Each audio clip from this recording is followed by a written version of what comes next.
Hello friends, I'm Harish Dembla from Accurate Fortune Astrology। दोस्तों, मिथुन लगन में आज हम बात करेंगे केतु देव की अष्टम भाव की प्लेसमेंट के बारे में। आइए जान लेते हैं कि यदि मिथुन लगन में केतु देव अष्टम भाव में आ जाए तो हमें क्या फल देंगे। देखिए दोस्तों, अष्टम भाव से हम देखते हैं इंसान की आयु, ये आयु भाव है। और यहाँ से देखते हैं लंबी बीमारियाँ, पीड़ा, दुख दर्द या जो भी हमें लाइफ में पीड़ा रहती है वो अष्टम भाव से देखते हैं। और अष्टम भाव से हम देखते हैं ऑब्स्टैकल्स, डेली लाइफ में जो हमारे ऑब्स्टैकल्स अगर ज़्यादा आ रहे हैं तो अष्टम भाव हमारा बिगड़ा हुआ है। और अष्टम भाव से हम देखते हैं इनहेरिटेंस। इनहेरिटेंस का मतलब ये है कि क्या हमारे पेरेंटल वेल्थ या हमारे ससुराल से हमारे पास कुछ पैसा आ सकता है, या किसी के डेथ के बाद हमें कुछ पैसा मिल सकता है। और वाइफ के जॉइंट एसेट्स भी, या वाइफ की वेल्थ का घर है ये, तो वो भी हम अष्टम भाव से देखते हैं। और वाइफ की फैमिली का भी घर यही है, क्योंकि सप्तम से दूसरा भाव है ये, तो वाइफ की फैमिली और वेल्थ का घर यही है। तो वाइफ की फैमिली या हस्बैंड की फैमिली यानी स्पाउस की फैमिली, तो वो ससुराल हो गया। और उनका जो वेल्थ है वो जॉइंट एसेट्स हो गए या ससुराल की वेल्थ हो गई। और अष्टम भाव से हम देखते हैं ऑकल्ट, मतलब छुपी हुई विद्याएं, मेडिटेशन, योग, स्पिरिचुअलिटी। और अष्टम भाव एक छुपा हुआ घर है जहां से हम अपनी हिडन रिलेशनशिप्स भी देखते हैं। जो सेंसुअल रिलेशनशिप्स होते हैं वो भी अष्टम भाव से ही देखते हैं। और ये बहुत ही सीक्रेट है, सीक्रेट ये हाउस है काफ़ी। यहाँ से हम गवर्नमेंट के जो सीक्रेट डिपार्टमेंट हैं वो भी यहाँ से देखते हैं। और ये गवर्नमेंट का टैक्सेशन वगैरह भी यहीं से ही देखते हैं हम। और यहाँ पर 10 नंबर राशि पड़ी हुई है। 10 नंबर राशि बहुत ही पावरफुल राशि है, क्योंकि 10 नंबर राशि से हम पावरफुल लोगों को देखते हैं, पावरफुल मशीनरी देखते हैं। शनि की ये राशि बहुत ही पावरफुल है। यहाँ से हम एक पूरा का पूरा एक गवर्नमेंट मशीनरी जो काम कर रही है, जो कानून बन रहे हैं, सरकारी कानून बन रहे हैं, जो रूल्स रेगुलेशंस हैं, उनका एग्जीक्यूशन है, वो इसी घर से ही हम देखते हैं। और 10वें घर से हम अपने कैरियर को भी देखते हैं, प्रोफेशन। तो ये 10 नंबर राशि 10वें घर की राशि है। हमारा कैरियर क्या है, प्रोफेशन क्या है, बड़े लोगों से हमारी, पावरफुल लोगों से हमारे रिलेशंस कैसे हैं, ये सब दशम भाव से देखते हैं। तो दशम भाव की ही ये राशि है जो 8वें घर में पड़ी हुई है। तो नॉर्मली अगर देखा जाए तो जब 10 नंबर राशि 8वें घर में आती है तो ये मिथुन असेंडेंट लोगों के घर में आती है, उनके चार्ट में मिलती है। तो हम यहाँ अगर हम केतु को 1 मिनट के लिए नहीं बिठाते तो इसका मतलब ये है कि मिथुन लगन के लोग जो है पावरफुल लोगों से सीक्रेट रिलेशनशिप्स रखते हैं। मतलब उनकी पब्लिक नहीं होते वो रिलेशनशिप्स, क्योंकि 8वां घर जो है सीक्रेसी का घर है। और वहाँ 10 नंबर राशि सरकार की राशि पड़ी हुई है, जिनका मतलब उनके सरकार के साथ जो संबंध हैं, कनेक्शंस हैं, वो छुपे हुए रहते हैं। दूसरी चीज़ ये है कि वो जो काम करते हैं उसमें भी कुछ ना कुछ सीक्रेट्स वगैरह मिलती हैं। जितने भी मिथुन लगन के लोग हैं उनकी इनकम के बारे में, उनके कैरियर के बारे में आपको अंदाज़ा कम लगता है, क्योंकि वो एक छुपे हुए घर से चलता है उनका कैरियर। इसके मायने ये है। और 10 नंबर राशि देखते हैं हम अपने पिता की फैमिली या पिता की वेल्थ। तो यानी कि हमारे पिता का परिवार या पिता की वेल्थ भी कुछ छुपी हुई होती है, उसके बारे में भी बहुत ज़्यादा लोगों को पता नहीं होता।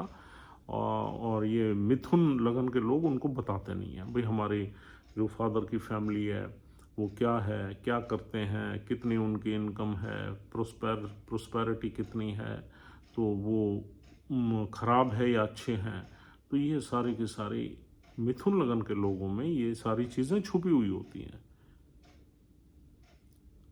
आपको ये हम इसलिए बता रहे हैं कि राशियों का प्रभाव जो है वो किसी भी घर में जब होता है तो उसके कुछ मायने होते हैं। और अब देखिए क्या है कि यहाँ पर केतु देव आ गया। केतु एक बड़ा मिस्टीरियस प्लैनेट है और मोक्ष का कारक है, स्पिरिचुअलिटी का कारक है, योग का कारक है, दवाइयों के काम में केतु हेल्प करता है इंसान को ले जाने के लिए।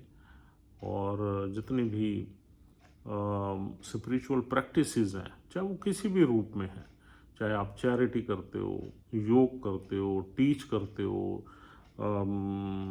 किसी को जो है ना इस तरीके के आप स्पीकर हो जो कि स्पिरिचुअलिटी को स्प्रेड करते हो, वो केतु के ही काम है। और केतु अष्टम भाव में जब बैठता है तो अष्टम भाव भी कुछ इस तरह का है, क्योंकि हमने बताया अष्टम भाव से हम ऑकल्ट देखते हैं, स्पिरिचुअलिटी देखते हैं। और तो केतु, अब केतु के यहाँ बुरे और अच्छे फल दोनों ही मिल सकते हैं।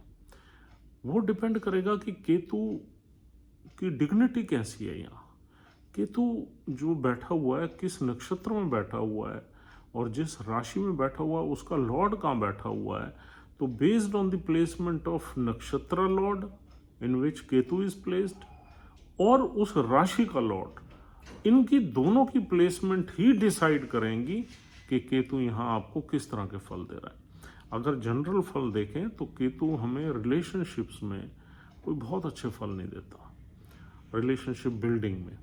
तो अब यहाँ रिलेशनशिप्स को अगर हम देखें तो सरकारी लोगों से, सरकार की राशि है 10 नंबर, सरकारी लोगों से हमारे कोई relationship, we will not bother about the connections with government people और powerful people in this placement of Ketu. Plus ससुराल का घर है तो वहाँ भी हम केयरलेस रहेंगे। और यहाँ शादी की हैप्पीनेस का घर है, 8वां घर, तो वहाँ भी हमें कोई ज़्यादा इंटरेस्ट होगा नहीं। ठीक है यार, जैसा चल रहा है ठीक है, उसमें हम खुश है नहीं है, वी विल नॉट बॉदर। तो ये वाली फीलिंग जो है केतु देता है। और हम कोई बहुत ज़्यादा प्लेजर सीकिंग नहीं होंगे मैरिटल रिलेशनशिप में, क्योंकि केतु तो एक सेपरेटिव एनर्जी है और इन चीज़ों में केतु का कोई इंटरेस्ट ही नहीं है। और दूसरा, यहाँ पर ना तो हम इनहेरिटेंस में ना वेल्थ में इंटरेस्ट लेंगे। हाँ, अगर शनि दूसरे घर में बैठ गया तो डेफिनेटली यहाँ इनहेरिटेंस का योग बन जाएगा, आपको जॉइंट एसेट्स का योग बन जाएगा, क्योंकि शनि डिस्पोजिटर दूसरे घर में जब बैठेगा तो केतु शनि के हिसाब से काम करेगा। अगर शनि आपका दूसरे घर में बैठ गया, वेल्थ के घर में, तो Ketu will definitely work as per the desires of Saturn. और सैटर्न कहाँ उठ के बैठ गया, यानी कि 8वें घर से, इनहेरिटेंस के घर से उठ के 2nd हाउस में आ गए, जो वेल्थ एक्यूमुलेशन का घर है। तो यहाँ ये इनहेरिटेंस का योग केतु बना देगा। केतु ने अपना काम कुछ नहीं करना, उसने या तो राशि के हिसाब से काम करना है या राशि के लॉर्ड के हिसाब से काम करना है। अगर सपोज शनि देव पंचम भाव में आ जाते हैं तो केतु आपको पंचम भाव से रिलेटेड कुछ वेल्थ दे सकता है, यानी कि स्पेकुलेटिव गेन्स दे सकता है, स्टॉक मार्केट से गेन दे सकता है। क्योंकि अब शनि देव कहाँ चले गए, उठ के पंचम भाव में और एग्जॉल्ट होकर बैठ गए, क्योंकि वहाँ 7 नंबर राशि है। अब एग्जॉल्टेड सैटर्न जो है केतु को इन्फ्लुएंस करेगा और केतु उसी हिसाब से फल देगा। केतु का अपना कोई काम नहीं है, बस वो जिन चीज़ों का कारक है वो चीज़ें तो देगा ही देगा।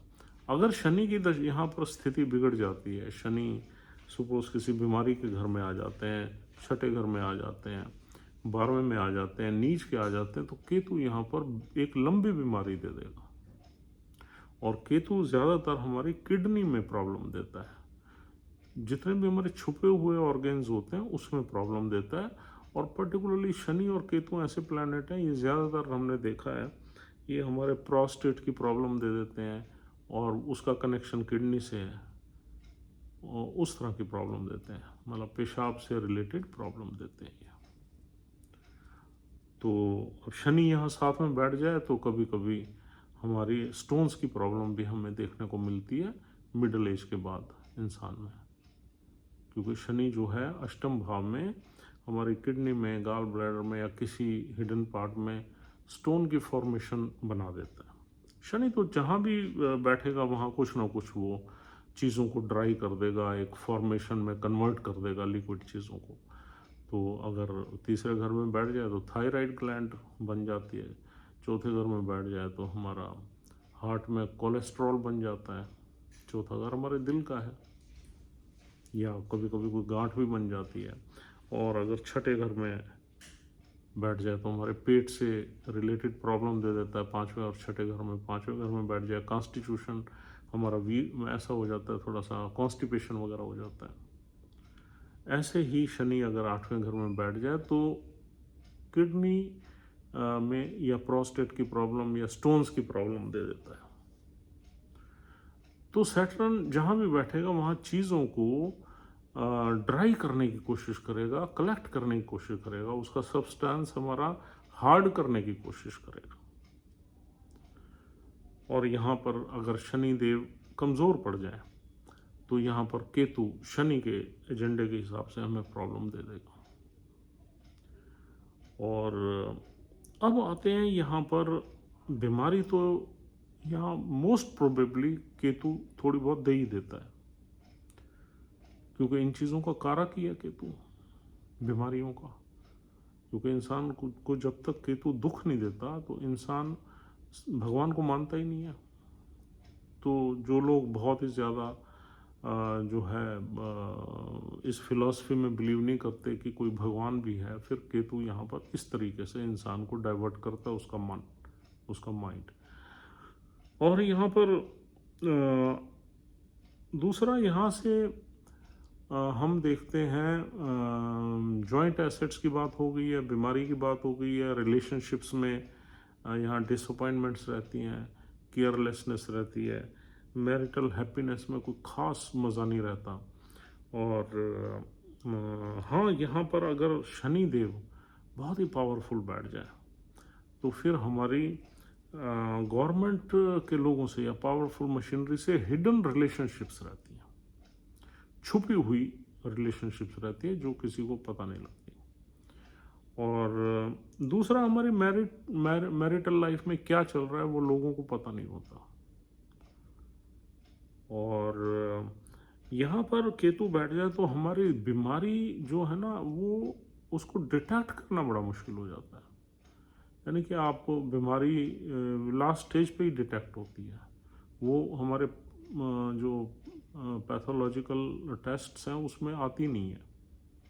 केतु बहुत ही हिडन प्लैनेट है। आप देखना, जब भी केतु अष्टम भाव में होगा, आप जब टेस्ट करवाने जाओगे तो वो टेस्ट में बीमारी कोई निकलेगी नहीं आपकी, और आपको दिक्कत है, आपको परेशानी है, लेकिन वो कुछ पता ही नहीं लग रहा है कि क्यों परेशानी है, क्योंकि केतु छुपा लेता है चीज़ों को। अब यहाँ बैठा हुआ केतु 12वें घर को देखता है, तो 12वां घर हमारा एक्सपेंसेस का है, हॉस्पिटल का है। तो अगर केतु ने यहाँ किसी को बीमारी दे दी तो हॉस्पिटलाइजेशन ज़रूर कराता है, उसके एक्सपेंसेस बियर करने पड़ते हैं। और अगर केतु की डिग्निटी अच्छी है तो आपको फॉरेन ट्रैवल्स वगैरह की तरफ भी ये ले जाएगा, और कहीं ना कहीं आपको विदेश में भी सेटल कर सकता है। अगर शनिदेव और जिस नक्षत्र में केतु बैठा हुआ है उस नक्षत्र का लॉर्ड अगर वेल प्लेस्ड है, तो पर्टिकुलरली अगर 12वें घर में ही चला गया वो, तो ऐसा हो जाता है। और केतु यहाँ पर बैठा हुआ ऑकल्ट में आपको बहुत विद्याएं दे सकता है। यानी कि आप किसी भी एस्ट्रोलॉजी में आ सकते हो, तंत्र मंत्र में आ सकते हो, ब्लैक मैजिक में आ सकते हो, न्यूमरोलॉजी में आ सकते हो, रेकी में आ सकते हो, किसी भी विद्या में आप काम कर सकते हो अगर केतु यहाँ बैठा हुआ है, because Ketu is master in all this things. और केतु की मास्टर क्या है, केतु आपकी इंट्यूशन बहुत बढ़ा देता है इसमें, और ये कैरियर की ही राशि है। अगर इस साइड में आप कैरियर बनाना चाहो तो इजी हो जाएगा, क्योंकि Ketu will support you. Ketu आपको इंट्यूशन दे देता है। आप जब भी कोई रीडिंग लेते हो तो आपकी इंट्यूशन भी काम करती है, जिससे वो चीज़ें सच हो जाती हैं। तो इसका मतलब ऑकल्ट में केतु यहाँ ले जा सकता है। अगर यहाँ शुक्र जैसा प्लैनेट बैठ जाए तो फिर हिडन फिजिकल रिलेशनशिप में ले जाता है केतु, क्योंकि केतु वैसे तो शुक्र का मित्र प्लैनेट है, लेकिन वो आपकी कंसिस्टेंसी बेशक नहीं रखने देगा। एक रिलेशनशिप में जब भी रिलेशनशिप में ले जाएगा वो रिलेशनशिप खराब होगी at one point of time, लेकिन रखेगा। और यहाँ पर केतु के साथ चंद्र का बैठना, मंगल का बैठना, सूर्य का बैठना अति मारक है, अति खराब है। तीनों में से अगर कोई प्लैनेट यहाँ बैठ जाता है तो आप ये समझ लो कि परेशानियां बढ़ जाएंगी बहुत ज़्यादा। हाँ, अगर शनि बैठ जाए तो फिर भी बीमारी तो डेफिनेटली कोई ना कोई मिलेगी, तो उतना खराब नहीं है। बुध बैठ जाए तब भी नहीं है, शुक्र बैठ जाए तब भी नहीं है, क्योंकि ये केतु के मित्र प्लैनेट्स हैं।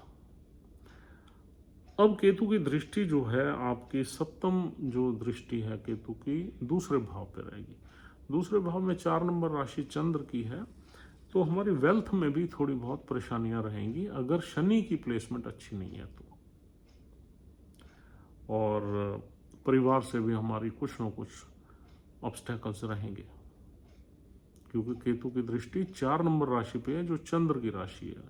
चंद्र की राशि पे केतु की दृष्टि अच्छा काम नहीं करती, क्योंकि केतु एक छाया ग्रह है और चंद्र की राशि रोशन है, उजाले की राशि है, बड़ी सॉफ्ट राशि है, प्योर है। तो उस वजह से उस पर एक अंधेरा आ जाता है। दृष्टियाँ क्या हैं? दृष्टियाँ छाया ही तो है। मतलब केतु अगर सामने उसकी छाया पड़ रही है, आप यूं समझ लो, उसी को दृष्टि कह देते हैं। और केतु की जो नवम दृष्टि है वो चौथे घर पे पड़ेगी।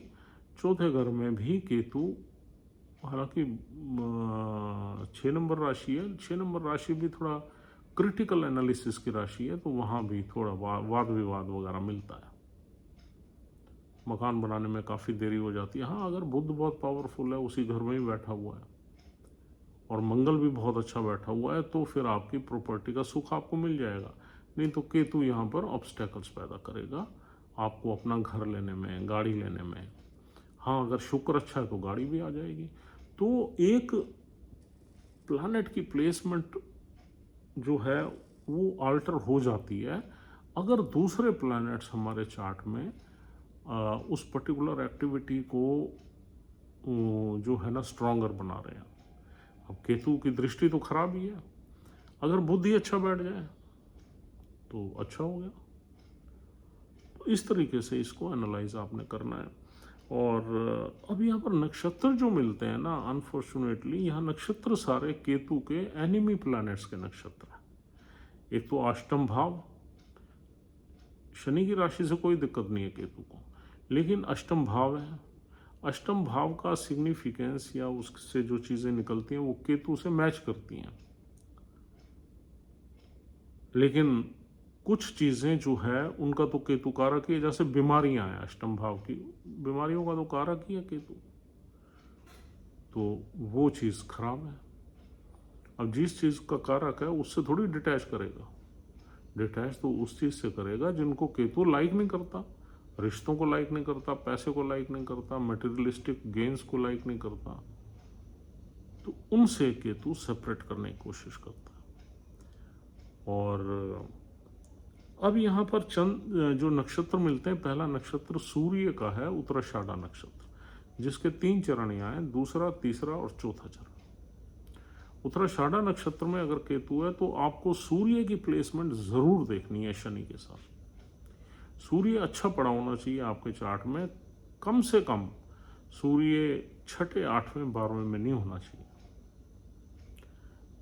5वें में फिर भी चल जाएगा नीच का सूर्य, क्योंकि 5वां घर ऑस्पिशियस घर, लेकिन 6, 8वें, 12वें में नहीं चलेगा। वहाँ अगर है तो फिर केतु यहाँ पर आपको बीमारियों का योग दे देगा, क्योंकि सूर्य के नक्षत्र में भी केतु बहुत अच्छा काम नहीं करता। और दूसरा नक्षत्र है यहाँ चंद्र का, श्रवण नक्षत्र। नक्षत्र तो बहुत अच्छा है, लेकिन चंद्र का नक्षत्र है। केतु चंद्र के नक्षत्र में भी अच्छा काम नहीं करता। फिर आपको चंद्र की प्लेसमेंट बताएगी। अगर चंद्र बहुत स्ट्रांग है आपके चार्ट में, तब यहाँ पर केतु आपको अच्छे फल दे सकता है। तो चंद्र की प्लेसमेंट देखनी आपको बहुत ज़रूरी है। चंद्र नीच का नहीं होना चाहिए, यानी छठे घर में नहीं होना चाहिए, अष्टम भाव में नहीं होना चाहिए। 12वें में भी ना हो तो अच्छा ही है, क्योंकि 12वें में ऊंच का तो हो जाएगा चंद्र, लेकिन केतु की दृष्टि आ जाएगी उस पर, वो खराब करेगी। और बाकी किसी भी केंद्र के घर में है, 10वें घर में बैठ जाए, 11वें में बैठ जाए, दूसरे में बैठ जाए अपनी राशि में, चौथे में बैठ जाए तब भी ठीक है, 5वें में बैठ जाए चंद्र तब भी ठीक है। मतलब ट्राइन या केंद्र हाउसेज में कहीं भी हो अच्छे फल देगा, लेकिन केतु की दृष्टि ना हो तो अच्छा है। मतलब चौथे घर पे भी केतु की हालांकि दृष्टि आ जाएगी, दूसरे पे भी आ जाएगी, लेकिन अगर दृष्टि ना हो तो ज़्यादा अच्छा है। नहीं तो फिर चंद्र कहीं भी बैठा होगा अच्छे घर में तो अच्छे फल मिलने की संभावना रहेगी। और तीसरा नक्षत्र मिलता है हमें धनिष्ठा। धनिष्ठा नक्षत्र मंगल देव का है। उसके 2 चरण मिलते हैं, पहला और दूसरा चरण। उसके बाकी के 2 चरण अगली राशि में मिलते हैं, 11 नंबर राशि में। तो धनिष्ठा नक्षत्र में अगर यहाँ पर केतु बैठा हुआ है तो मंगल की प्लेसमेंट आपके चार्ट में बहुत अच्छी होनी चाहिए। यानी मंगल अपनी राशि में बैठ जाए, 10वें घर में बैठ जाए, बहुत अच्छे फल मिलेंगे। यहाँ केतु आपको सीक्रेटली आपके कैरियर में बहुत अच्छे रिजल्ट्स देगा। तो यानी कि नक्षत्र का लॉर्ड, उसकी प्लेसमेंट और शनि देव की प्लेसमेंट ये डिसाइड करेगी कि केतु यहाँ आपको कितनी परेशान कर रहा है और कितनी बढ़िया आपके लिए काम कर रहा है। अगर ये दोनों ही वेल प्लेस्ड हैं तो मुझे लगता है केतु यहाँ पर ज़्यादा दिक्कत नहीं करेगा, बल्कि आपको ब्लेस करेगा। छोटी मोटी बीमारी वगैरह दे सकता है, लेकिन ज़्यादा दिक्कत नहीं देगा। वो बीमारी भी छोटी देगा जो मैनेजेबल हो, अगर ये दोनों प्लैनेट्स ठीक हैं तो। अगर इनमें से एक प्लैनेट खराब है तो मिक्स रिजल्ट्स देगा, दोनों प्लैनेट्स खराब हैं तो बुरे रिजल्ट्स देगा। और ये रिजल्ट्स वेरी करेंगे हर चार्ट में जहाँ केतु की अष्टम भाव की प्लेसमेंट है। तो दोस्तों इस तरीके से इसको आपने अप्लाई करना है और एनालाइज करना है, तो आप बिल्कुल सटीक रिजल्ट्स आपको मिलेंगे। So friends, thank you very much for watching this video patiently. Video थोड़ी लंबी हो गई है, लेकिन इन्फॉर्मेशन काफ़ी देनी थी आपको। इस प्लेस ये बड़ी टिपिकल प्लेसमेंट्स है, और मोस्ट ऑफ द टाइम आप इस प्लेसमेंट के लिए डिफरेंट आप एस्ट्रोलॉजर्स को सुनो। आधे एस्ट्रोलॉजर्स कहेंगे बहुत अच्छी प्लेसमेंट है, आधे कहेंगे ये बहुत बुरी प्लेसमेंट्स है। लेकिन आपको अगर इन 2 चीज़ों को आप पकड़ के रखोगे, नक्षत्र के लॉर्ड को और शनि देव को, तो आपको क्लियरली समझ में आ जाएगा कि कुछ चार्ट्स में तो ये बहुत अच्छी है, कुछ चार्ट्स में बहुत बुरी है, कुछ चार्ट्स में एवरेज है। बेसिस आपका वही होना चाहिए। Thank you very much. If you are liking our videos, please try to subscribe our channel, or else we'll see you tomorrow. Take care of yourself and your family. We'll see you soon. Goodbye.